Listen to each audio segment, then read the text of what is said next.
2024 का जिक्र हो रहा है, इसके साथ ही साथ राम मंदिर का भी जिक्र हो रहा है। एक बयान में आपका पढ़ रही थी जिसमें आपने कहा कि अब आने वाली पीढ़ियों को ये बताना नहीं पड़ेगा कि राम मंदिर कहां है। ये इतनी संतुष्टि या ये इतना बड़ा काम कैसे संभव हो पाया? आज मैं कह सकता हूं कि एक राम जो मंदिर का निर्माण प्राण प्रतिष्ठा होने वाला है, एक जन आंदोलन है। जैसे अक्षत वितरण हम लोग करते हैं ना, अभी प्रतापगढ़ में अक्षत वितरण करने का सौभाग्य प्राप्त हुआ। उस दिन रात में भी विश्राम किया था। मतलब जिस मोहल्ले में मैं निकला हूं, सुबह का 7 बजे का समय रहा होगा, ठंडक है, लेकिन जिन महिलाओं को ये पता चला कि हम लोग आगे बढ़ गए हैं, थोड़ा कुंडी दरवाजा खटखटाने में निकलने में देर लगा। सुबह जैसा पता लगा अक्षत वितरण हो रहा है, सभी महिलाएं सड़क पर आ गईं और ऐसे आंचल फैलाकर ऐसे साल में अक्षत पकड़ा। इससे आप समझिए कि कितना श्रद्धा देश के अंदर और दुनिया के अंदर भी रहने वाले, कितना उनको संतुष्टि मिल रही जिसकी हम कल्पना नहीं कर सकते हैं। वास्तव में सरदार पटेल के बाद पहला देश का जनसेवक ऐसा है कि आदरणीय नरेंद्र मोदी के नेतृत्व में आज राम जन्मभूमि मंदिर में प्रभु श्री राम का प्राण प्रतिष्ठा होने जा रहा है।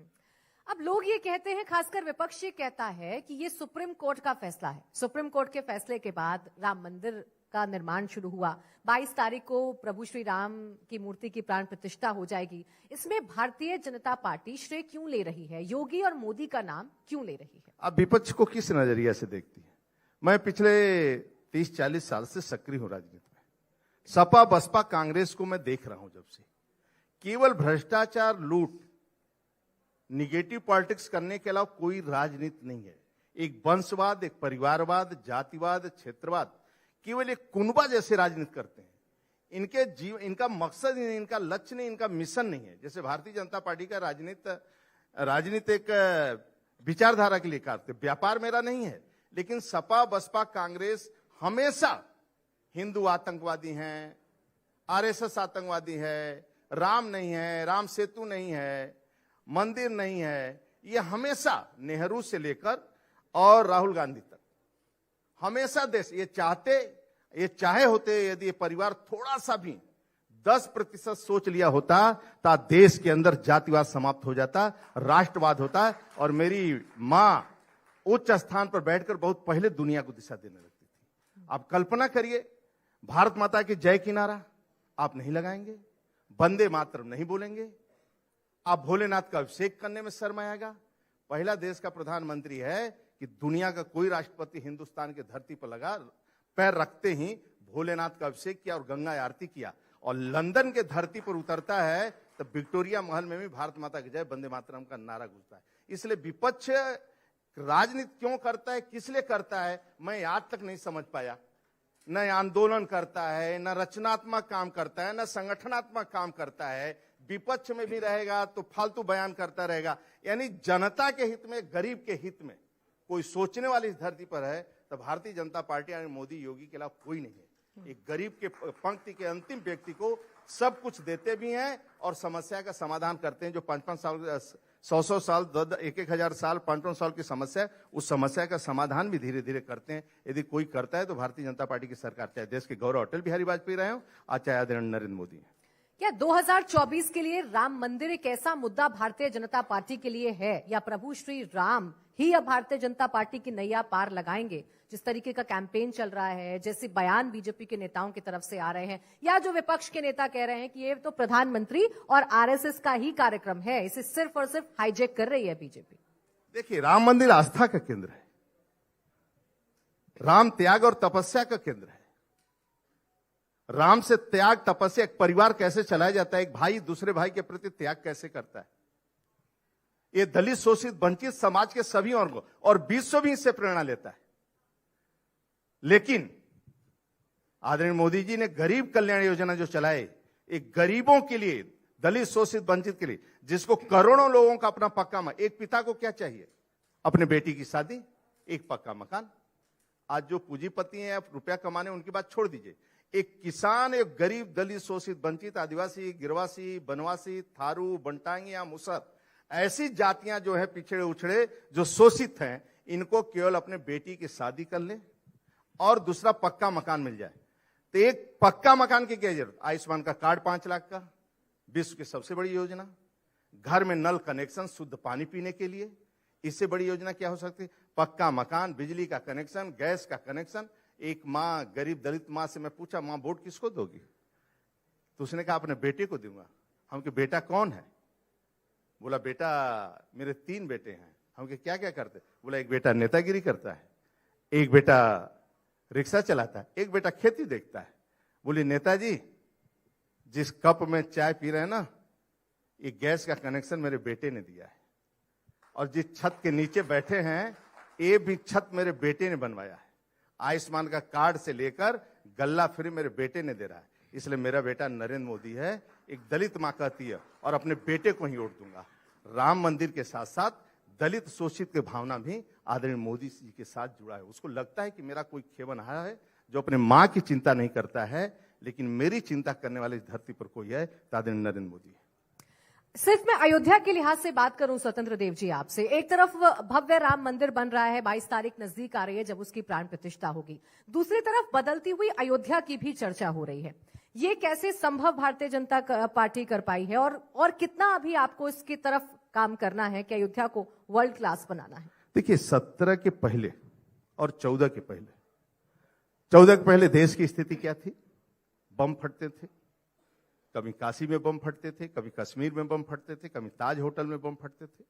17 के पहले उत्तर प्रदेश में 24 घंटा लाइट नहीं आती थी, बिजली नहीं मिलती थी, न सड़क थे, न रोड था, न ट्रेनों के आवागमन, कब बम फट जाएगा, कब गुंडई होगा, कब कोई उठा लिया जाएगा, इसकी कोई गारंटी नहीं थी। आपने स्वयं 17 के पहले 12 बजे रात को कोई निकलेगा नहीं, रात की तो दूर दिन में कोई निकलेगा कि नहीं निकले, ये स्थिति थी। आदरणीय मोदी जी के आने के बाद, राज्य में अंदर होगी जय के आने के बाद आमूल चूल परिवर्तन हुआ है। आज मैं कह सकता हूं कि आप सड़क पर निकलिए उत्तर प्रदेश के highway, national highway, Bundelkhand, Purvanchal, अब इतनी कठिनाई हम लोगों को हो गई है कि बलिया से वह पहले जो वालस करता था गाजीपुर से, अब सुबह सुबह भोर में निकलता है और 6 बजे कुंडी खटखटाता है। स्वतंत्र जी हैं क्या? यानी ये स्थिति है। पहले उसको आने में संकोच करता था कि निकलें कि न निकलें, बुंदेलखंड से निकलें न निकलेंगे। वह व्यापार बलिया में करता है, लेकिन उसको यहां भी मिलने का मौका मिल जाता है। ये रोड की कनेक्टिविटी, सड़कों का जाल, ट्रेनों का जाल, एयरपोर्ट, आदरणीय योगी जी के आने के बाद राज्य के अंदर गुंडागर्दी का जो नाश हुआ है, जो भेदभाव समाप्त हुआ है, चाहे कोई भी हो, माफ नहीं होगा। आज 12 बजे रात को भी बेटी अपने को सुरक्षित महसूस करती है, वो 12 बजे रेस्टोरेंट से जाकर घर जा सकती है, कोई छेड़ नहीं सकता है। यदि छेड़ दिया, जो कानून के दायरे में आता है उसको योगी जी छोड़ नहीं सकते। यदि ऐसी कोई सरकार है तो आदरणीय योगी जी की है, तो मोदी जी योगी जी का जो कनेक्टिविटी है, रोड है। और अयोध्या जो आप बात ने किया है, अयोध्या चाहे सुल्तानपुर से आइए, चाहे लखनऊ से जाइए, चाहे प्रयागराज से आइए, चाहे गोरखपुर से आइए, 4 लेन 6 लेन की सड़कें अयोध्या तक है। फिर अयोध्या के अंदर एंट्री करिए तो 4 लेन की सड़कें मंदिर तक, और हनुमानगढ़ी तक 4 लेन की सड़कें, 2 लेन की सड़कें, 6 लेन की सड़कें। और अयोध्या अब कोई यदि 6 महीना बाद, जो 6 महीना पहले गया होगा और आज अयोध्या जो जाएगा, वह रास्ता भटक जाएगा। यह स्थिति रोड की है। और मैं गारंटी से कहता हूं, उत्तर प्रदेश के अंदर एक गरीब जो दलित है, शोषित है, पंक्ति का अंतिम व्यक्ति है, वह सभी नेताओं का विश्वास उठ गया है। आज वह मोदी योगी को ही अपना परिवार समझता है और अपने परिवार का अंग समझता है कि उन्हीं के द्वारा मेरा भला होगा। ये विश्वास किसी ने जगाया है राजनीति के क्षेत्र में। बहुत सालों बाद आदरणीय मोदी जी ने और राज्य के अंदर योगी जी ने यह काम करके दिखाया है। आप कहते हैं 17 के बाद उत्तर प्रदेश बदल गया, यहां गुंडागर्दी खत्म हो गई। वहीं अखिलेश यादव ये कहते हैं कि बाबा का बुलडोजर तो सेलेक्टिवली चलता है। बीजेपी के नेता के समय पर बुलडोजर की चाबी खो जाती है और बुलडोजर चलता ही नहीं है।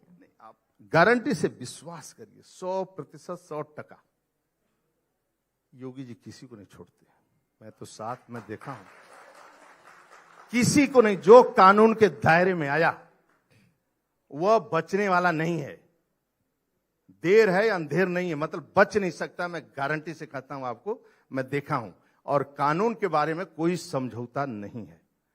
और इसी कारण आज आपको ध्यान होगा कि उत्तर प्रदेश वास्तव में उत्तर प्रदेश को कोई सुधार नहीं सकता था। उत्तर प्रदेश गठजोड़ था नेताओं का, अधिकारियों का, गुंडों का। उस गठजोड़ को किसी ने समाप्त किया। ठेका पट्टा कोई ले नहीं सकता था। मैं सिंचाई विभाग चला रहा हूं ना, एक टेंडर कोई कब्जा नहीं कर सकता है। ये टेंडरिंग ही करना पड़ेगा। 10% बिलो जाएगा, 15% जाएगा। अब 2% में कोई टेंडर सिंचाई विभाग का नहीं होता है, इसलिए समझौता नहीं हो सकता है। मैं देख रहा हूं नजदीक से सरकार, मैं बहुत दिनों से देख रहा हूं उत्तर प्रदेश में ऐसी सरकार, देश के अंदर सरकार, एक बार सपा को निपटाते थे बसपा आ जाती थी, बसपा को निपटाते थे सपा आ जाती थी। पहली बार उत्तर प्रदेश के अंदर विकास के नाम पर वोट गिर रहा है और विकास और लोकप्रियता के आधार पर वोटिंग हो रही है। आप कहते हैं कि मुख्यमंत्री योगी आदित्यनाथ ने उत्तर प्रदेश की छवि को बदल दी। अखिलेश यादव ये कहते हैं कि सीएम का ये कहना है कि उनके आने से उत्तर प्रदेश की पहचान बढ़ी है, लेकिन उत्तर प्रदेश का सीएम बनने के बाद कौन है योगी आदित्यनाथ, ये पूरे देश को पता चला है। मैं तो विदेश में गया था इन्वेस्टर समिट में। इतनी लोकप्रियता, मैं तो देश में भी घूमता रहता हूं। पहले उत्तर प्रदेश के लोग जाते थे तो होटल नहीं मिलता था। आज उत्तर प्रदेश के देश की दुनिया में किसी कोने में जाते हैं सम्मान से देखा जाता है, और दुनिया के किसी कोने में जाते हैं लोग, देश को सम्मान से देखा जाता था। पहले दुनिया के अंदर किसी देश के अंदर पैंट उतरवा लिए जाते थे, आज सम्मान से लोग देखते हैं कि आप मोदी जी के देश से आए हैं क्या, योगी जी के राज्य से आए हैं क्या। ये परिवर्तन किसी ने दिया है आप तो पूरे देश के अंदर और राज्य के अंदर। मैं कहता हूं राज्य के अंदर भी बड़े बड़े इन्वेस्टर और बड़े बड़े उद्योगपति आज आ रहे हैं, रोजगार कर रहे हैं और शांति से सब काम हो रहा है। जितने विकास के दावे आप करते हैं उतने ही विकास पर सवाल भी उठाए जाते हैं। विपक्ष का काम है सवाल उठाना, आपसे सवाल पूछना। आप इन्वेस्टर समिट की बात करते हैं, बड़ी बड़ी योजनाओं की बात करते हैं, और अखिलेश यादव तो अभी भी सांड की बात कर रहे हैं। कह रहे हैं उत्तर प्रदेश में तो सांड सफारी बन जानी चाहिए, इतने खुले में जानवर घूम रहे हैं। विपक्ष ही नहीं है, आज तक एक धरना नहीं देखा कोनों का। मैं आज तक नहीं देखा। हम विपक्ष चलाए हैं ना, पिछले विपक्ष चलाए हैं इस सपा बसपा में, मैं आज तक विपक्ष देखा ही नहीं। कैसे विपक्ष की बात करते हैं आप? जेल में जाने में डरेंगे 6 महीना। हम लोग तो 6 में, मतलब आप विपक्ष हम देखे नहीं। अखिलेश मतलब किसी नेता को देखा नहीं कि विपक्ष की राजनीति कर रहे हैं। जनता के हित में कोई कमी है तो आप सड़क पर लड़ो ना, कोई कमी नहीं है तो आप सड़क पर लड़ेंगे कैसे? कुछ है ही नहीं है। यदि कोई गलत होता है, कुछ हुआ तो तुरंत कानून अपना काम करने लगता है। न मंत्री हस्तक्षेप करता है, कोई नहीं। 6-7 लाख की नियुक्तियां हुई हैं, एक मंत्री नहीं कह सकता है कि मैं अपना नियुक्ति करवा लिया। एक रिक्शा चालक मुझे मिला। गाजीपुर में सबसे बड़ा गांव कौन सा है जो 35,000 की आबादी? नहीं, गहमर में एक कार्यक्रम में मैं गया, वहीं सभा जैसे उतरा में एक रिक्शा चालक आया, बोला मेरी बेटी के सिपाही में नौकरी लग गया, योगी जी को बधाई दे देना, और हमारा 2 रुपए का रिश्वत नहीं लगा। यदि ये कोई राज्य है तो उत्तर प्रदेश है।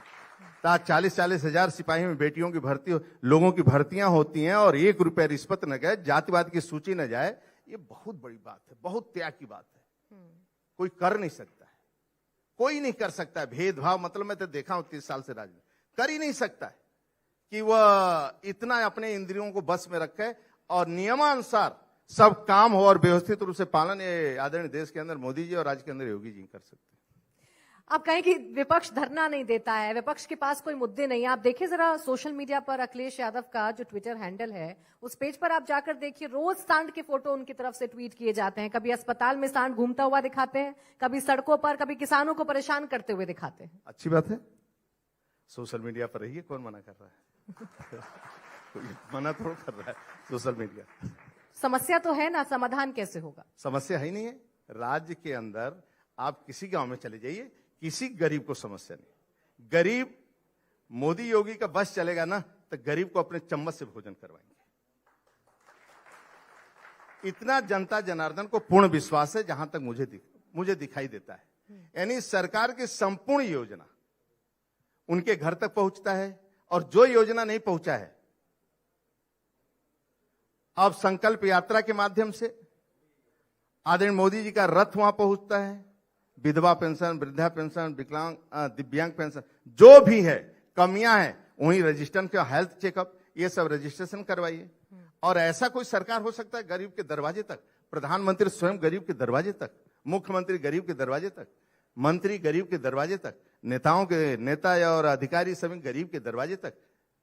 ऐसा रामराज कहां आएगा? यदि रामराज है तो देश में, उत्तर प्रदेश में है।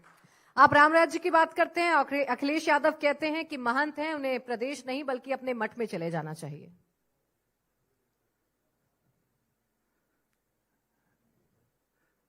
देखिए, दायित्व हम लोग जब भारतीय जनता पार्टी का काम करते हैं ना, तो संकल्प लेते हैं, मेरी मां उच्च स्थान पर बैठे जो दुनिया को दिशा दे, और पंक्ति के अंतिम व्यक्ति को मान मिले, सम्मान मिले, भरपेट भोजन मिले, रहने को छत मिले।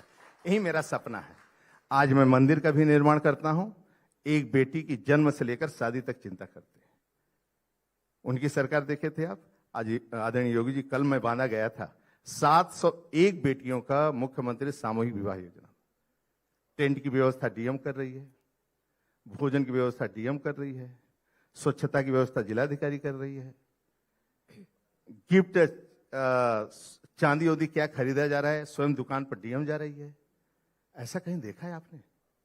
और उसमें मंत्री शामिल हो रहे हैं, विधायक शामिल हो रहे हैं, पूरा अधिकारी अमला लगा है उन बेटियों को जयमाल करवाने के लिए, स्वागत करने के लिए। वह भोजन की भी व्यवस्था डीएम कर रही है। कौन भोजन बनाएगा, डिश क्या क्या होगा, यह डीएम और पूरा सरकार देख रही है, मुख्यमंत्री, और सभी को ईमानदारी से पैसा वहां पहुंच रहा है, सब कुछ। ऐसा आपने देखा है? 701 सामूहिक विवाह हो और एक हलचल न हो, एक मारपीट हो, और दोनों वर वधू को दुआएं मिलती हैं वहां से, किसी तरह जीवन खुशहाल रहे। फिर उनके बच्चों की इतना पोषण आहार, फिर स्कूल जाए तो फ्री में झोला, फ्री में मोजा, फ्री में जूता, फ्री में पुस्तक, और मध्याह्न भोजन में कोई चिंता करता है तो आदरणीय योगी सरकार करते हैं। उसकी सुरक्षा की, उसकी समृद्धि की, उसके रोजगार की भी चिंता कोई करता है तो आदरणीय योगी जी करते हैं, मोदी जी करते हैं। यदि ये कहीं है, ये चिंता, एक एक चीज चिंता, और सुबह से शाम तक केवल एक ही काम, गरीब की चिंता, गरीब के खुशहाली की चिंता कोई करता है तो आदरणीय मोदी सरकार, योगी सरकार राज। अखिलेश पीडीए की बात करते हैं, पिछड़ा, दलित और अल्पसंख्यक, जिसमें से पिछड़े और दलित पर तो आप भी अपना दावा ठोकते हैं कि हम उनके लिए भी काम कर रहे हैं, लेकिन एक आरोप बहुत गंभीरता के साथ विपक्ष, खासकर मुख्यमंत्री योगी आदित्यनाथ पर लगाते हैं कि वो धर्म देखकर राजनीति करते हैं, वो धर्म देखकर उत्तर प्रदेश में कार्य करते हैं, खासकर धर्म देखकर माफियाओं पर कार्रवाई की जाती है। थारू को कौन नौकरी दिया? शराब उतारने वाले, जिसके बच्चे शराब उतारते थे, आज उनके बच्चे दरोगा की ट्रेनिंग ले रहे हैं। बंटागिया मुसहर को आवास नहीं मिलता था, आज मुख्यमंत्री आवास से मुसहरों को आवास मिल रहा है। बनटांगिया राजस्व ग्राम में वोट देने का अधिकार नहीं होता था, उनको राजस्व ग्राम में जोड़ने का काम, उन बनटांगियों को वोट देने का काम और आवास देने का काम यदि राज्य के अंदर जाति धर्म के आधार पर हम नहीं करते हैं। एक गरीब, आप जाएंगे किसी मुस्लिम वार्ड में, मुजफ्फरनगर चले जाइए, मैं गया था एक वार्ड की मीटिंग लेने के लिए, 200 मुस्लिम बहनों को आवास मिला है केवल एक वार्ड में। हम धर्म जाति क्षेत्र से ऊपर उठकर राजनीति करते हैं और राष्ट्र के लिए राजनीति। और राष्ट्र क्या है? पंक्ति का अंतिम व्यक्ति की खुशहाली, यही राष्ट्र है। उस अपने पैरों पर खड़ा हो जाए, यानी कोरोना वैश्विक महामारी में उसको फ्री में भोजन मिल जाए और अपने पैरों पर खड़ा हो जाए। यानी 10,000 रुपया दे दो, 10,000 वापस करे रोजगार करने के लिए तो 20,000 रोजगार करने के लिए दे दो, 20,000 वापस कर दे तो 50,000 रोजगार दे, और अधिक है तो 1 लाख की जरूरत है 1 लाख दो, 2 लाख की जरूरत है 2 लाख, 3 लाख की जरूरत है 3 लाख। तो उसको रोजगार अपने पैरों पर खड़ा करना भी है, आगे भी उसको बढ़ाना है। बहुत बहुत शुक्रिया स्वतंत्र देव सिंह जी हमारे साथ जुड़ने के लिए, हमसे बातचीत करने के लिए। तो इंडिया टीवी संवाद लगातार जारी है। 2024 में कौन कितना है तैयार, इस पर लगातार चर्चा जारी है।